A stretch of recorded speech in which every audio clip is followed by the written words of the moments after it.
Hi everyone and welcome back to Getting Into TV. I'm Tom, an AP in TV, and this is your home to finding out everything there is to know about working in scripted and unscripted TV. This week I'm chatting to Adam Knopf all about Lost Boys and Fairies and what it was like to produce the amazing BBC Wales production. If you haven't seen it already, you need to head on to BBC iPlayer. It's amazing. We also chat about the evolution of queer TV, the importance of showcasing Wales, as well as going in depth as to what it is like to produce. And we even talk about It's My Shout, which is an amazing scheme here in Wales, getting people into the industry. Without further ado, here's my chat. Hi, Adam. Hiya. Thank you for joining me today. I just want to start off by just saying how much I loved Lost Boys and Fairies.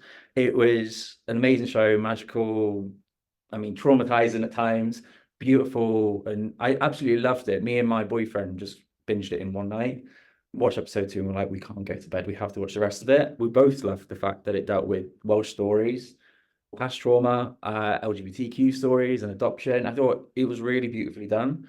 I imagine it's quite nice to be attached to something as a producer that's quite powerful and will stick with people. Well, thank you very much, first of all. Yeah, it is. I mean, I was blessed when I read those scripts for the first time. Dav is a genius. My job, I kept on saying throughout it, was to not fuck it up. Sorry for the language. It was such pressure, but then part of my job was to help put together a perfect team that would take that pressure off. But yeah, it is really lovely to work on something that is resonating with so many different people for so many different reasons, and different people find different things moving or funny or heart-wrenching.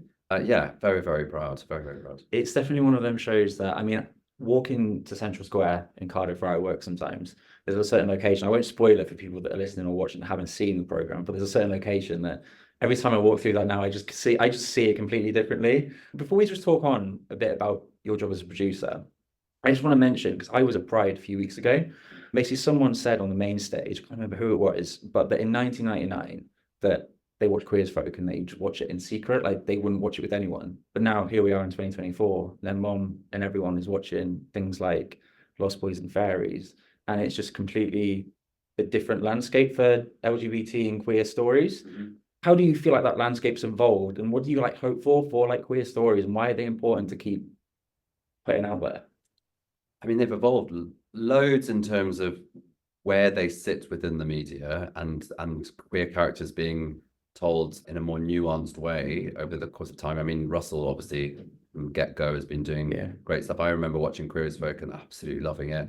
I guess where they're sitting and being mainstream characters, and also the different spectrum of queerness and how that's represented. Like, as I say, it's far more nuanced, and it's not just gay men or lesbian women, but it's that how fluid it all is. I think that's gradually being picked up on now, and I think just as characters, it's not unusual. Like, just in life, it's not unusual to have queer people in our lives. I think that's one thing that's really beautiful about Lost Boys and Fairies. You have different, not levels. I feel like it's wrong to say different levels, but you just have people, and that is definitely really nice to see. Just having people in these programs telling them stories. Absolutely, and I mean, just going to Lost Boys quickly, and that was part of in sort of making sure that we worked with the local queer community, so it felt real. It felt like Cardiff. We were trying to make a love letter to Cardiff and be involved with everybody. So even basing our offices in the Iris offices for a start was sort of a very important thing to us, and something that we really strove to do.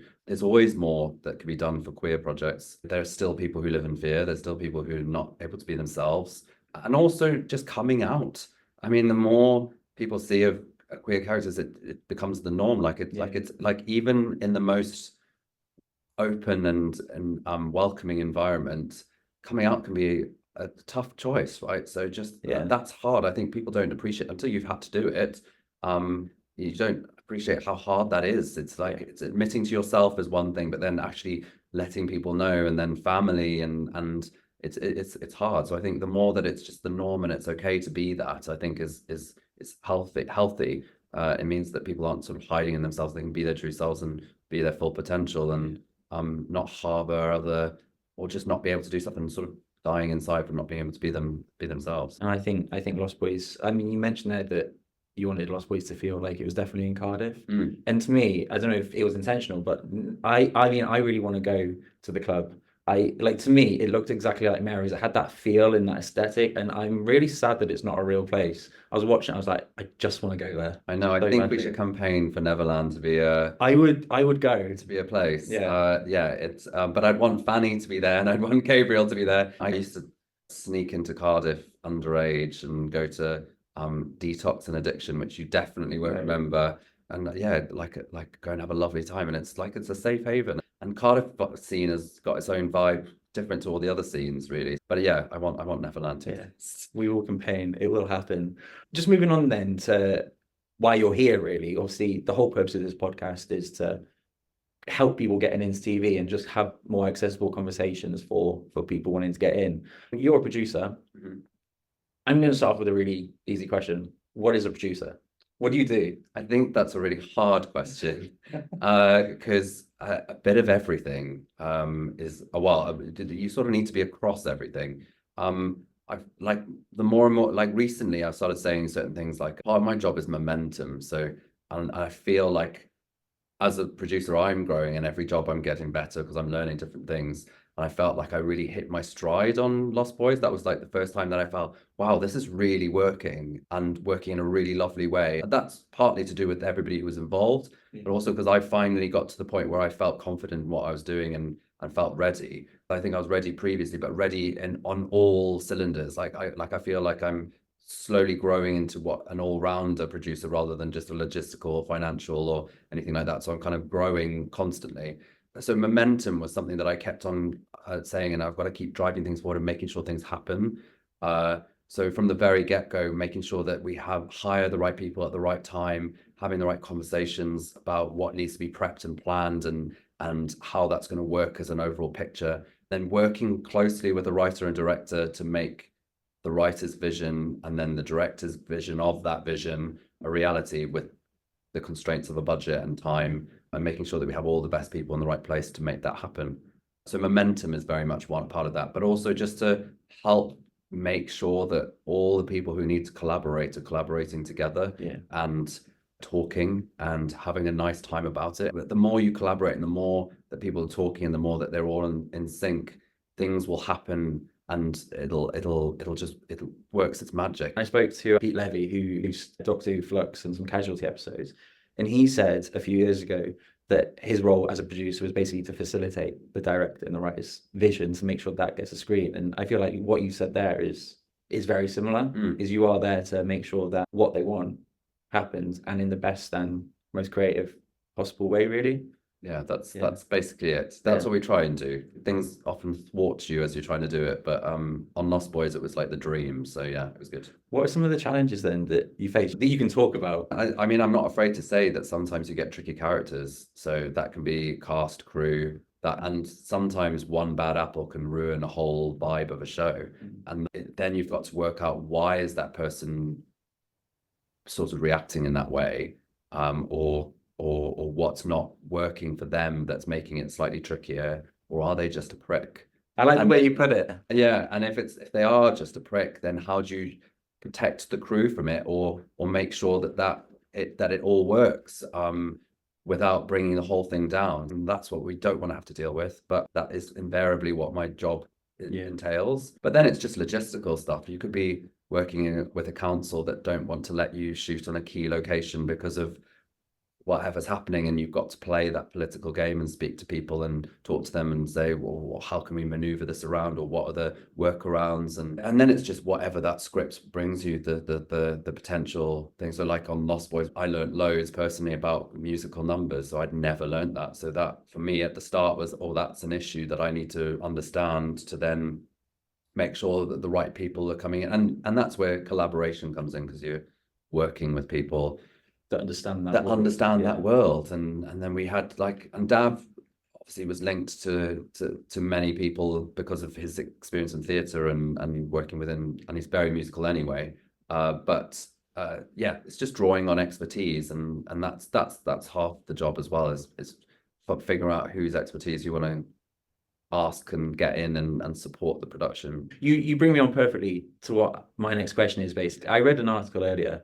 I think it was the people who run Duck Soup, the production company. Basically, they did an article and they mentioned that you basically spent the previous decade basically what you described, creating your production family going around Cardiff. And that I feel is like a really good way to describe working not only in Wales and in Cardiff, but in telly in general. It is like building up, kind of like Pokemon, you kind of collecting people as you go. You have that sense of community and you start to find which people will be perfect for which jobs and stuff, which is perfect for what you do. Part of our jobs as we progress up the hierarchy is your little black book of people, whether that's suppliers or colleagues. As you say, it is my production family. I actively sought out jobs that were back at home in Wales because I wanted to work at home and I wanted to sort of support the local industry and make stuff here and tell Welsh stories because they're important and we need to see them on screen. It really frustrates me when I even have to cross the bridge to go and shoot a location. I want to work at home, and people are happier when they're working at home too. So yeah, finding my work colleagues that I kind of build up a rapport with them that are good. And also sometimes your family isn't available, your production family isn't available. So finding the right people to fit in and are of the same ethos and drive and ambition and that you can trust is very useful. And I suppose also like working in telly, I mean, it is for me working on Crime Watch, the reason I love going back there so much, like it is cheesy. They're like a family. They are nice people, and you spend so many hours with them a day that you want to be with good people. I mean, you mentioned there you want to be at home, you want to work in Wales. I mean, it feels to me like a very obvious question, and probably to people listening and watching, is very obvious as to what the answer would be. But why is it important to have good local Welsh crew, and what more can be done to make sure that they are at the forefront? Because obviously you have these things like Doctor Who and stuff, but what do you think? I think I think on a broader, more macro level, I think if you don't see Welsh stories on screen, people don't feel represented and they feel unheard, and that's maybe where we're going wrong in politics. It's very London centric or US centric. It's not based here. I spent the first 10 years of my career pretending Cardiff was somewhere else, and it gets tiring, and also people become less supportive of what you're trying to do because they're what benefit? As soon as you do something like Lost Boys where you've got Cardiff on screen, people are going, oh my God, it's so lovely to see Cardiff for Cardiff. It's really important. And crew, well, because if you're not employing local and developing that talent, then we're never going to be able to make our own stories. And we want to be self-sufficient in terms of being able to make stuff and tell Welsh tales. I mean, you look at places like Iceland, for example, that have a much smaller population, and they produce 3 or 4 amazing films every year that you kind of go, oh, there's another Icelandic film, we'll go and check that out on the cinema. But where is that in Wales? Like we should be having a film a year or more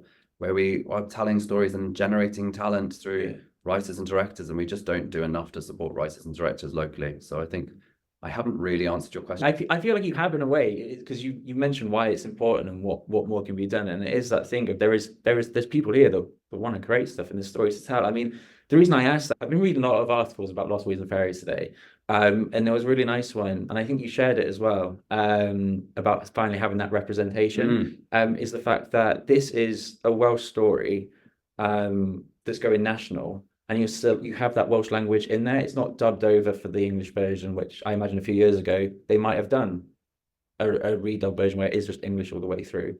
And I like the fact that Welsh is very much at its heart throughout, and I think that shines behind the screen. It was the first network, so not BBC Wales, but network commission for drama, I believe, and I'm pretty sure that's right.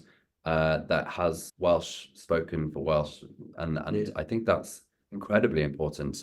It's not just something that you have to search for on the iPlayer if you're based anywhere outside of Wales. Yeah. We do have a language, and I'm a Zimbabwean, I'm an adopted Welshman. Like, I love being here. I'm very much supportive of the Welsh cause and all that sort of stuff, and Wales. And I'm learning Welsh, so I'm nearly 1,000 days on Duolingo, and we're both doing Duolingo then. Yeah, nice. But it's so important, and it is a language, and people, like, I was talking to somebody the other day that, like, when you go to Spain, means nothing to go gracias at the end of a conversation, right? Or gracias, sorry, pronunciation.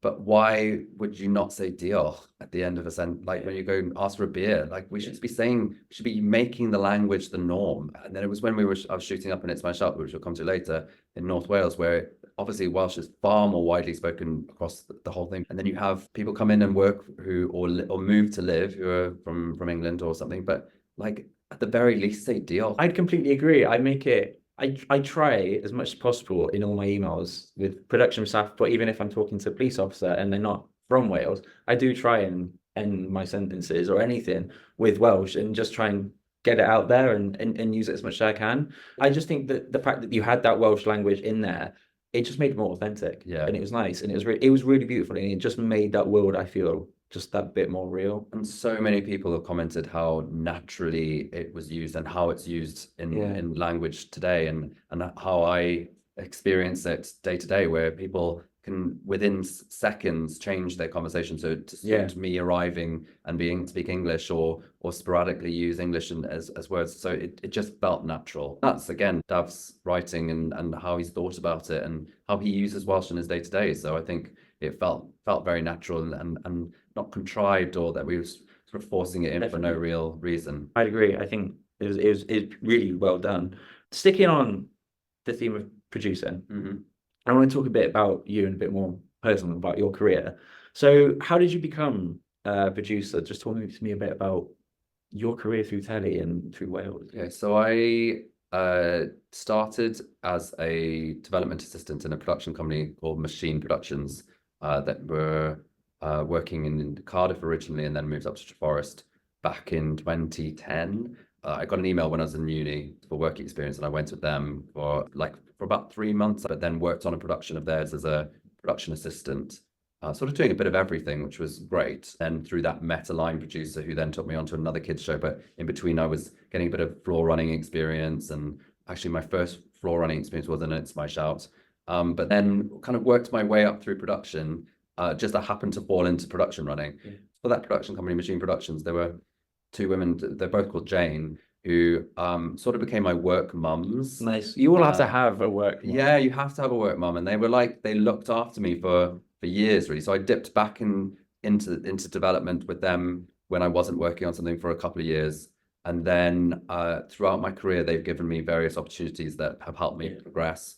I'm very thankful for that. They sort of made my career where I am today. And also I learned so much in that small amount of time, being on a really small team, like how to do an email properly. And I was petrified of not sending the right things. I know exactly what you mean, because when I first had to send an email on Crime Watch and had to send an email to a senior investigating officer, I was like, I am a 20-year-old runner emailing this officer on this case. I was terrified. I get Yeah, but you have to do it well, and also put a little bit of like niceties in. I read emails, I'm like, oh my God, you didn't just send that. So it's things like that I learned. One of the Janes took me on to Hollyoaks, the late night version, for 1 season. I knew I wanted to produce, but I was offered the opportunity to be assistant script editor and assistant coordinator, because that's just how it worked, and she was able to offer it up. I thought, okay, to be a producer, I need to go up through scripts. And it was on that job where doing the script bits, it's like, oh my God, I'm not loving this. I'm really struggling to find the will to live reading the same script 100 times and all that sort of stuff, which I can do now, thank goodness. But then I'd have to go and book some travel, and I was all over it. It's like, okay, so production is what I need to do. And then I had lots of lucky breaks, but also I try and impress in everything I do so that people would kind of remember me. And I got a break into Doctor Who, and then kind of worked up through production in Doctor Who and dipping out in between seasons. So was started on coordinator and finished as a production manager on Doctor Who over the course of the 3 Peter Capaldi series. And then through Screen Skills, got a chance to make a move to line producer in London. So line produced a few jobs in London, and then realized, well, okay, I'm not doing this Monday to Friday and then commuting. I was desperate to get back home. So I managed to get a job with Urban Myth Films as a production exec, and then very quickly had a production with the first refusal to line produce their shows.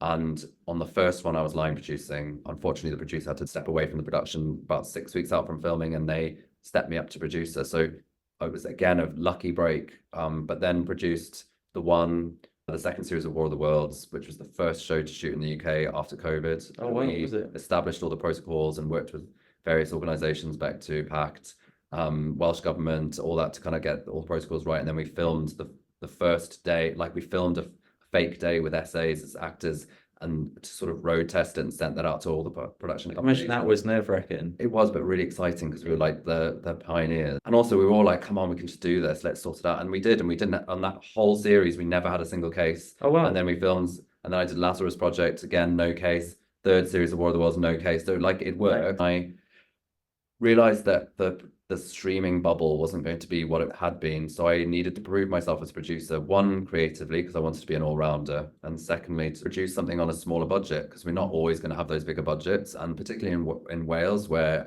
we've got a really interesting ecosystem where we've got SLC productions right the way through to big American £10 million an episode kind of episode shows. So I needed to prove that I could do the smaller budget stuff again, particularly if I want to develop my own stuff in the future. That's probably where I'll get my first commissions, is on smaller budgets, because the commissioners want to trust that you can deliver. And so I actively chose a smaller budget show, and then that led to Lost Boys and Fairies, really. So that's why I mean when I was saying like I finally hit my stride in the producing side of things, because I feel like I could do the scheduling and the budgeting. Duck Soup and Dav and James Kent, the director, was so welcoming and allowed me to have a voice in certain things, which was, or in all things, which was amazing. So that's my journey, really. It's a really impressive journey. And my main takeaway is we need more Janes. Yeah, we That's need my- 100% that's my more main Janes. takeaway. More Janes. People need to have mentors that they can speak to and guide them through. I think that's really important. I mean, you have said it there, but would you say that that is important in order to nurture that talent? Yeah, and I don't think you need to go out and say, "Oh, can you be my mentor?" I think you just need to find somebody who, even if it's the job role above you, that, or an exec or a producer that you work with, and you kind of go, "Oh, okay, I like how you operate," and learn everything good off them. But the thing about the person who's literally the job ahead of you, I think, like when I started to do that, you'd be working with people and go, "Oh my God, you're amazing." And then the more you grew and learned and worked with other people and came back and all that sort of stuff, you started picking holes in what they were doing. And then I was like, right, okay, I think I'm ready to step up and take the next level up. And I think that your mentors can just be people who are like just a little bit ahead of you, but people that you kind of striving to be. And that's also, you've got to be a bit competitive, because you want to be a bit ambitious, right? It's true. You want to be able to impress everyone. I feel like TV industry is great, but it can also be really brutal in the fact that you've got to be seen all the time. You can't really fall into the shadows in this industry, I feel, and it can get quite hard and like having to find work constantly. But it is that thing is very full on. Yeah, you just never know when somebody you meet is going to be involved in some form of the next step of your career or help you out. So I feel like it's always thinking about well, one, I always used to eavesdrop everything, because you kind of understand what people are doing and learning from stuff, or okay, they need something to be done and I can definitely do that. I've got the time, or I've got the capacity to do that. So I'll do that quickly and help out and make it easier for them, because it's, again, goes back to collaboration, right? Yeah. Even if it's within a production office, but then just getting involved. Last week I was moving some mag liner and people were like, "Oh my God, you're a really hands-on producer." I'm like,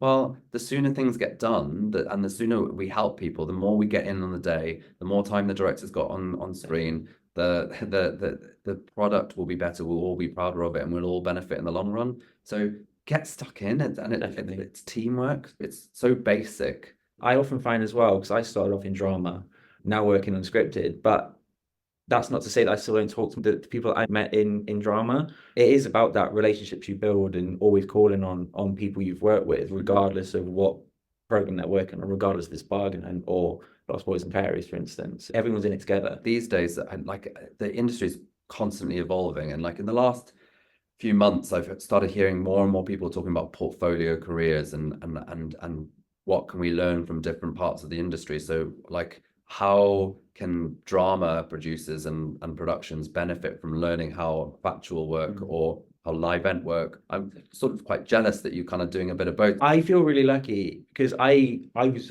working on Casualty, runner and everything, and then fell into Crime Watch as a runner, and I just found myself on location with a director all the time, so I'd be picking up a camera and stuff.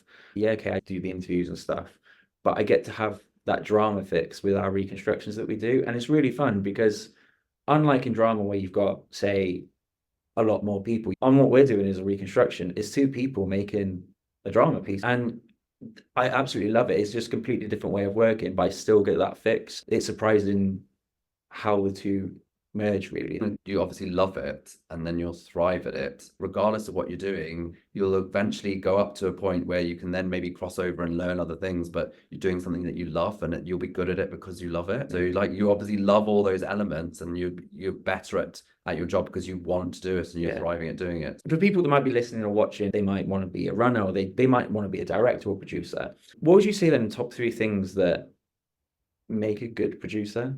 Mm. It's a big question, because I suppose everyone's got a different look at what the job is and what you need to be good at. It's like basic things. First and foremost, be nice.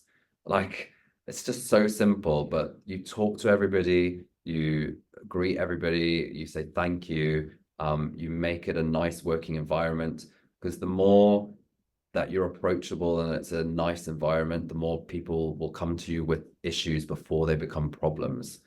So I go to set and I talk to the unit drivers on the way to set, because they've got gossip like, oh, the actors are not happy about this, and you learn stuff straight away. Just understanding everybody, and the only way you do that is being by being nice. And that it's amazing how much you learn from just saying good morning, how are you, how was your weekend. My second one is nurture relationships that you value. They're your friends and that sort of side of things, and you just don't know where you're going to cross paths again. Like, you didn't realize that I recognized you for coming in for an interview on the one. Whilst I was holding my tuna sandwiches, I was like, who's this person? And then just working hard. Yeah. Like, work. Like, you're here to do a job. So actually just getting on with it and working hard. I think there's a lot of people who see a constructive criticism as an attack. I think people need to be more resilient and understand that hard work is hard work. We're here to make something, and you might feel that you're like a tiny cog within a bigger production and all that stuff, but every little person counts, and if you're not pulling your weight, things will slip and slide and not happen when they're supposed to. So as a producer, you have to work, and you have to encourage that working ethos. And I'm not saying at any point here work 24 hours a day, 7 days a week, because on Lost Boys and Fairies and the previous production, I put a ban on emails or texts after wrap. Wow. And nothing on weekends. But the first Monday after that, everyone's like, fuck, I've got to say, all these emails are coming in, and it's because everybody's thought about stuff on the weekend and scheduled send for 8 o'clock or whatever. But by the second week, everybody thought about what they needed for the Monday and Tuesday, and we're talking about it on the Tuesday before or the Wednesday before. Like you said, telly is demanding. It can be such a cruel place to work sometimes, but amazing. But I mean that in the sense that it can become your life. You can text people on the weekend. You can, and I think it's really good, and more productions should do that. And there should be a hard line of this is home time. Yeah, because you need that balance when you're working, because you are here all the time. You are here for long hours. Particularly with WhatsApp, which is a game changer for work. An absolute game changer, because the information you get out straight away, the responses, it's not an email, so you're not looking at hundreds of emails, and you can respond quickly, and it's slightly more casual. But there's a dangerous line where the professional and the personal can be blurred. I would absolutely be gutted if WhatsApp left work, because I think it's so important. But it is making sure you know your boundaries, but knowing that work is work, and when I'm in work, I'm working hard. And then when I can switch off, I can switch off, and that's it. So it's resilience and working hard, the final of the three. I think they were three great points, to be fair. You mentioned that you worked on Broadchurch. What did you do on that? So I did the first series, the good series. I loved all of them. Okay, that first series. First and third were the better ones. But I did the first series, and I was production secretary on it. And that was the first time I'd worked on a series where everyone was talking about it, and I was like, oh my god, this is amazing. It's one of them series. I remember where I was when I watched it. Every episode, I don't know why, but it just took me. And so much. Me and my boyfriend a few weeks ago actually went to West Bay to visit all, because we just wanted to go and see it. And it's just one of them shows. It's really, really impressive, and it must be nice. We said earlier, it must be nice to have them kind of programs. You know what I mean? Yeah, like, you can't always make amazing shows that are going to resonate and all that sort of stuff. I think that's completely unreasonable, and a lot of pressure put on yourself to kind of achieve that. Although now I am obviously trying to create my career. How can I do anything better after Lost Boys that will compare? I think Broadchurch was the first one where I was like, and then I did Lazarus Project, which I was super proud of as a producer, just because of what we achieved during COVID. The story was great. It was an action series that's full on, and it looked amazing. And then Lost Boys, obviously, because I think we don't need to talk about it. Yeah, it's amazing. Lost Boys is just beautiful. If you haven't watched it, you need to. It's on iPlayer, and it's stunning. You'll cry and laugh, and it's amazing. We've mentioned It's My Shout. Some people that might be listening or watching might know about it. But what do you do on that? And also, what is It's My Shout, and why should people get involved? Okay, so I'll take a step back. It's My Shout offers 3 different things as a scheme. So for anybody who doesn't know, it's a short film scheme, or it's a scheme that's a training scheme, and it's been around for like over 2 decades in Wales, and it's a Wales specific thing, and it champions access to the industry for people who've got no access to it at all, and it gives a little taster to what it's all about, and then hopefully opens doors to continuous work then, or to then know where to go next. So they make documentaries and dramas every year. So this year I'm producing the series, so I'm producing 8 shorts, which is relentless because it's like 8 shorts in 9 weeks. Oh, wow. And kudos to everybody who's ever produced or line produced or worked on the production team, because it's a mammoth task. Like drama, you have one first day and then you've got a 16-week shoot or a 12-week shoot or even like a 3-week shoot, but it's like that's it. And you've got 8 first days in 9 weeks. It's like it's a lot. It's really intense. So we have 2 Welsh language and 6 short dramas. So I'm doing the dramas, so 6 English language and 2 Welsh language. But they also do documentaries, again, Welsh and English. And it's for new writers and directors at a certain level. So I think that's one of the key things that It's My Shout offers, and I think is sort of not championed enough. Then mid-level crew, which I can talk a little bit about, and then entry level. So entry level is what it's really known for. So particularly working with lower socioeconomic or working class backgrounds, providing an opportunity to get enter the screen industry, and works across Wales, so North Wales, West Wales, South Wales. And people can come and work on the films, do 3 days, understand a little bit about different roles. They can test things out, come and work on another one. It's like traineeships basically. So you kind of work on stuff, and it's for the love at the moment. It's unpaid, but it's a bit of like a work experience kind of vibe. But it's great, and they make great films. From a mid-level section, I think what I've tried to do this year is bring in talent or crew who don't get the opportunity to step up to HOD roles in drama. So for example, a DOP is a very good example of that. So we have 8 new DOPs who work across 1 film each. They've come from a mix of backgrounds. So it might be people who have been commercials or commercial video, or advertising, or that sort of side of things, DOPs, or their second ACs or first ACs within drama. And it's their first time stepping up and getting that credit and understanding working with a gaffer and all that side of things. And then the writers and directors, which is so key, because we have obviously the University of South Wales, which has a brilliant film course and covers lots of things, but the NFTS in Beaconsfield, just outside London, has dedicated film courses that have people go in and do 3 years of directing or 3 years writing, come out with 3 graduate films that agents and everybody goes and looks at, hire them or pick them up, and the next thing you know, they're writing dramas and directing dramas. So we don't have a film school that does that, that's bespoke and kind of industry supported and what have you.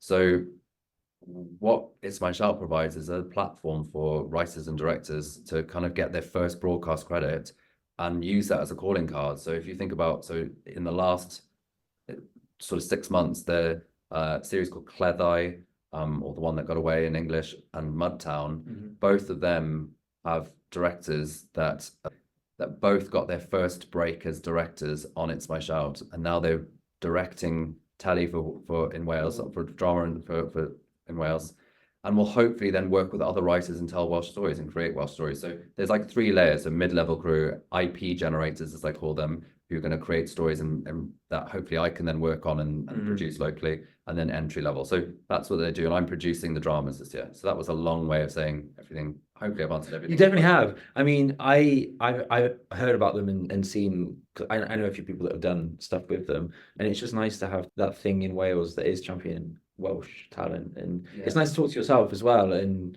obviously we've been chatting about Lost Boys and Fairies in your career, but it's nice to see that someone at your level as well is passionate about nurturing talent and making sure that is there for. That's my second favorite thing. So making things is number 1. Yeah. Second is helping people get in, because I was a Zimbabwean who came here with no links to the industry, and I'd always watch movies when I was like 12 upwards, and before that, but I only had 2 channels in Zimbabwe, and then I literally had to rely on the video store to watch stuff. So I wanted to make things, and I didn't know how to get in a lucky break. TV, there's like this mysticism that you have to have certain level of skills, or you can't get in very easily, but actually it's really easy. There's a trainee level on every job. People always say, look at the credits and obviously try and contact them, but it's why I do this as well. It's just nice, I feel, have conversations that are just there for people to listen to, because sometimes it does look like very off-putting, I suppose, to some people on the outside. They might not know how to get in,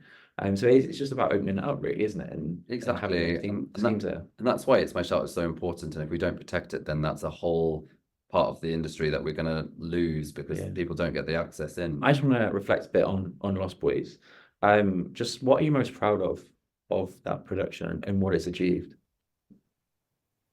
Oh my God, that's the hardest question. What am I most proud of? What I'm most proud of is what an absolute pleasure it was to make. And I feel like in part that's to me, but also everybody else. But like not a single person I speak to who worked on it had a bad time, and you can almost see that on screen. Like it like oozes with love, and I mean that also it helps that everybody bought into those scripts. Like they were amazing.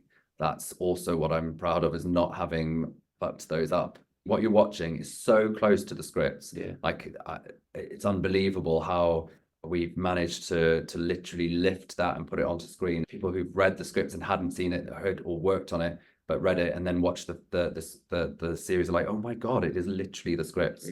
So yeah, that those two things. You said the last question was the hard one, but usually everyone I talk to on this podcast says that this is the hardest question I ask, and it surprises me.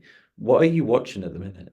Yeah, loads. The problem is that there's so much stuff out there that what I tend to do is if something's not grabbing me, I stop watching. I do like an episode. I used to like punish myself through stuff and finish it, but now there's just so much in the marketplace that you just can't do that. Because I grew up in Zimbabwe where we had one channel most of the day and then two from about 5 o'clock in the evening. Like lots of stuff that was bought in cheap because it just is rubbish. I missed out on a whole portion of stuff like classic films. Up until recently, I'd never seen The Shining or Alien or things. So I'm doing a little bit of that. You got some good films to watch then. I've got loads, and I've never seen The Godfathers, so I'm trying to watch classics that I've never seen that everyone talks about all the time. I'm liking stuff like Big Boys. Amazing show. That's one of them shows. That last episode, it was in tears. I had the song that's played in that final sequence, and I again absolutely in tears. I thought it was a beautiful show. Brilliant, and like beautifully written, beautifully acted, beautifully done. Like everybody works on it should be super proud. The one we finished yesterday was on ITV. Douglas is cancelled. I went into it expecting to be a bit on the nose and a bit just not very good. It's absolutely amazing. Yeah, it's got Karen Gillan in it and Alex Kingston, and it's probably the best thing I've ever seen them in. And it really just episode 1 and 2 is quite sitcom-y, but episode 3, 4, it's completely hard-hitting drama, and it does really well, I think, at commentating on what it's trying to talk about. It's really funny, but really episode 3 made my skin crawl. Really good. Okay, that's I need to put that on the list. Ask you a question. Yes. So what is it that you want to do at the end of your career? Like what are you aiming for? I don't know. I went into telly, wanted to be an AD. That's what I wanted to do. Fell into Crime Watch. Fell in love with just talking to people and meeting people. And I recently started filming and making my own VTs for the show, which I love doing. But I don't know, I'm really open just to kind of going around and figuring it out. And the one thing that's always stuck with me is producing. That's always been that thing that I'm just like, I'd love to just try it. And I think that is definitely where I'm going towards, but I'm happy with just navigating and trying out different things. And portfolio career, it absolutely is. Work, bit of podcasting, bit of like doing your own stuff. Well, that's good. It's good to know because you never know when I might go away, Tom. Do you want to come in doing a bit of this? Any day. Great, lovely. Yeah, no, thank you so much. Thank you for having me. Honestly, it was great getting to chat to Adam all about Lost Boys and Fairies, because generally is a great TV show, and if you haven't seen it, go and check it out because is probably my favorite thing I've watched this year. As well as that, instead of episodes being dropped every 2 weeks, I'm going to start releasing every single week starting next week with more Doctor Who episodes. I've got a load ready to come, from sound, from finance, puppetry, to the guy who designed the 14th Doctor Sonic. It's all coming here on Getting Into TV over on Spotify and on YouTube. If you want to keep up to date with everything else though, go and check out the TikTok, Twitter, wherever else it is you want to follow Getting Into TV, and I'll be back very soon. Bye.